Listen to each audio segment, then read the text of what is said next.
किशोरी लाल जी और उनका पुत्र अजय आज फिर उदास थे, क्योंकि उनके पास अदालत से सम्मन आया था, जो किसी और ने नहीं बल्कि उनकी बहू रश्मि ने भिजवाया था।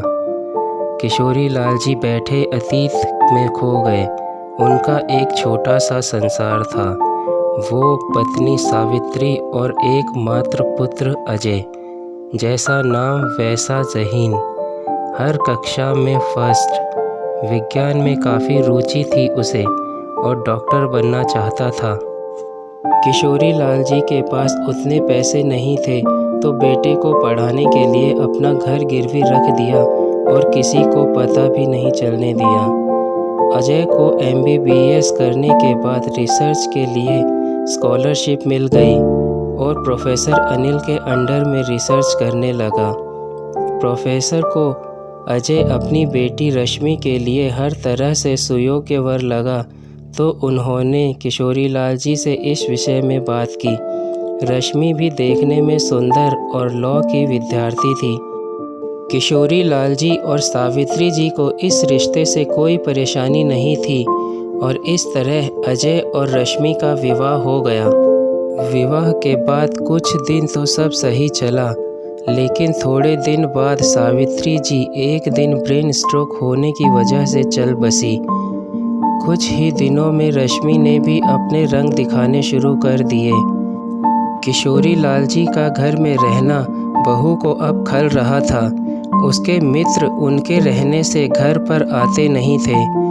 उसने उनके खिलाफ अजय के कान भरने शुरू कर दिए, मगर अजय ने उसकी एक बात भी नहीं मानी। तो अब उसने शर्त रख दी कि या तो मेरे साथ रहो या अपने पिताजी के साथ। अजय ने अपने पिताजी को चुना। बहू नाराज़ होकर अपने मायके चली गई और साथ में ले गई हमारी बरसों की इज्जत, क्योंकि एक दिन बहू ने यह इल्ज़ाम लगा दिया कि मेरी बुरी नज़र है उस पर। इसलिए ही उसने मजबूरी में घर छोड़ने का निर्णय लिया था। आज अदालत से मुझे सम्मन आया है कि मैं अपना पक्ष रखूं। मैं और मेरा बेटा समझ ही नहीं पा रहे हैं कि अब हमको क्या करना चाहिए, अपनी बेगुनाही कैसे साबित करें। तभी मेरा एक पुराना दोस्त राजेश, जो पेशे से वकील भी था, आ गया।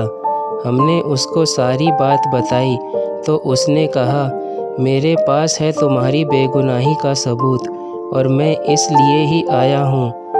किशोरी लाल जी, तुमको याद होगा, मैंने कुछ समय पहले तुमको फ़ोन किया था और तुमने ये कहकर कि बाद में बात करूँगा फ़ोन रख दिया था। हाँ याद है। तो किशोरी लाल जी बोले।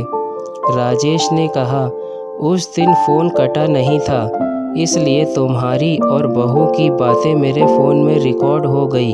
वो जो भी तुमको धमकी दे रही थी वो सब है मेरे पास। तुम चिंता मत करो, ये केस हम ही जीतेंगे। अगले दिन किशोरी लाल जी, अजय और राजेश जी सबूत के साथ अदालत में पेश हुए और राजेश ने दलीलों और सबूत के आधार पर किशोरी लाल जी को इस विपत्ति से बचा लिया। उसी समय अजय ने रश्मि और उसके पिता पर मानहानि का मुकदमा और तलाक की अर्जी भी डाल दी। इस घटना ने हमको जीवन का ये सबक सिखा दिया कि हर व्यक्ति भरोसे के लायक नहीं होता और हर स्त्री उत्पीड़न के मामले में हमेशा पुरुष ही दोषी नहीं होता। पुरुष भी उत्पीड़न का शिकार हो सकते हैं।